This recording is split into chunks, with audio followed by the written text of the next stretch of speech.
айтысты жігіттер бастамаса, ол ерлікке сыр.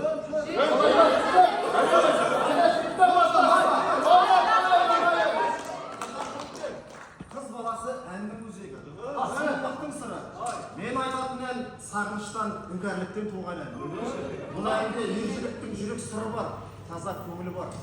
Маңғыстаулық ақын әнші Қайып Қорабайұлының өзінің сүйген қызы Ақбөбек Ишан қыздарына шағады. Ақбөбекке ғашық болып, бірнеше рет алып қашса да бұйырмаған бар.